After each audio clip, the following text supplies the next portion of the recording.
This man has been erratic from day one, but it has gotten worse. He has, as Douglas Brinkley said, a confused middle state that has gotten worse. We're not diagnosing anything, but there is no doubt that there is something impacting his thought process. Something is wrong with him. The Republican Party is enabling the mental illness on a daily basis. We're oddly influential with the guy who wants to kill us.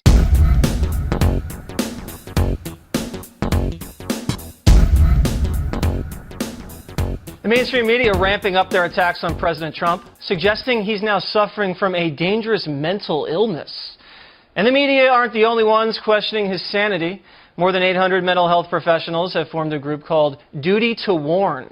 Their mission to warn Americans that Mr. Trump must be removed from office because he's dangerous.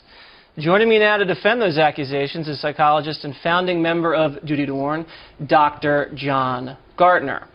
Have you evaluated the president face-to-face?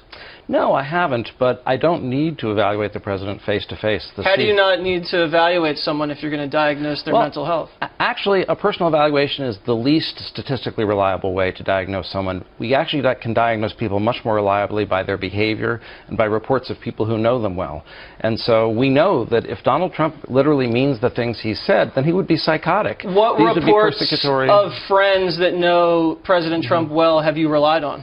Well, I'm actually working a book on Donald Trump's tweets right now, and just using his own words, if we believe the things that he says... So you're not relying on any of his friends, you said? I haven't interviewed any of his friends. Okay, but you just said that's one of the ways that you diagnose someone. Well, we have reports from, for example, his biographer, multiple biographers. In other words, we can read the reports. Authorized biographers or unauthorized? Well, actually both. Okay. You're saying you diagnosed the president as psychotic through his tweets. Would you like to explain that?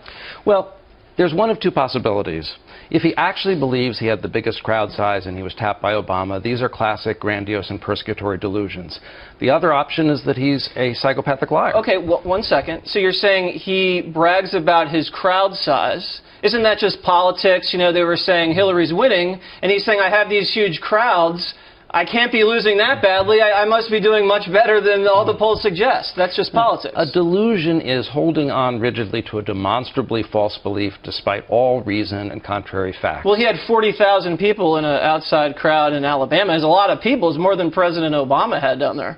Okay, but he didn't have the largest crowd size. But he tells two kinds of lies. Those he tells to others and those he tells to himself to meet his fantasy world. So in Donald Trump's fantasy world, he's the greatest ever. So... poof, like I Dream of Jeannie. What about when President Obama said that when he was going to be elected, the sea levels were going to come down? That's kind of grandiose, wouldn't you say? I'm actually not familiar with that quote. That's a very famous quote. Yeah. What about, you say President Trump lies. What about when President Obama said if you like your health care plan, you can keep it? Named Lie of the Year by PolitiFact.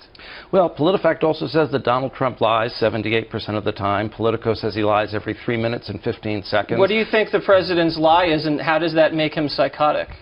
Well, I'm saying that actually he suffers from something called malignant narcissism, where he is both a liar and has paranoid, persecutory ideas. What has he lied about? Well, that's a long list. Can you name one thing? Well, what we're talking about is crowd size. What about the 3 million immigrants that were bused to New Hampshire to fake the vote? That would be like the equivalent of the D-Day landing. He never said that there were 3 million immigrants bused to New Hampshire. That's not true.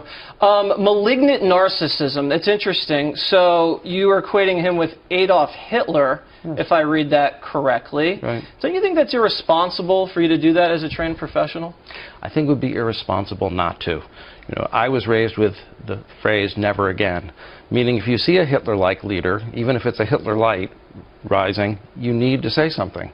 So how is Trump comparable to Hitler? Well, they share the same diagnosis, malignant narcissism. It has 4 components: narcissism, paranoia, antisocial personality. How is President Trump paranoid? Well, all of his crazy conspiracy theories. Like what?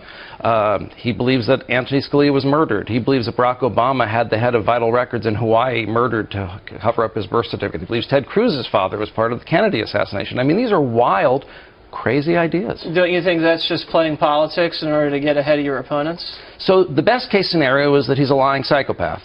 Unfortunately, it's worse than that. He has two kinds of lies, those he tells others and those he tells himself. I'd be pretty paranoid, too, if the mainstream media was out to get me and the Democrats were trying to impeach me. And, you know, he might have been surveilled. So I think that might, you know, account for his paranoia. So, again, how is he like someone that gassed 6 million Jews and invaded an entire continent? Well, he has demonized minorities. How's he done that? Well, he's demonized immigrants, he's demonized How has Muslims. he done that? Because he wants to build a wall to protect Americans from illegal immigration, narcotics, and gangs? Well, he's demonized Mexicans, saying they're rapists. He said some rapists come across the border, and that's true if you look at the statistics. Doctor, I understand your diagnosis, and I'm looking here. The Goldwater Rule states that mental health professionals aren't allowed to diagnose public figures that they haven't evaluated. So you're violating the Goldwater Rule, and you're actually possibly the one that might be having delusions of grandeur because you think that you are going to save America from Donald Trump, and I just don't think that adds up. I've told people I've dedicated my life to a hopeless cause. I'm not that grandiose to think that I'm going to remove Donald Trump. Well, you're telling everybody that this guy is going to murder the rest of the country if we don't get him out of office. He might. Seems a little paranoid and delusional from you, if you don't mind me saying that. But to answer your first question, we have a duty to warn. If somebody is dangerous, then we violate even our most sacred principle of confidentiality to warn potential victims.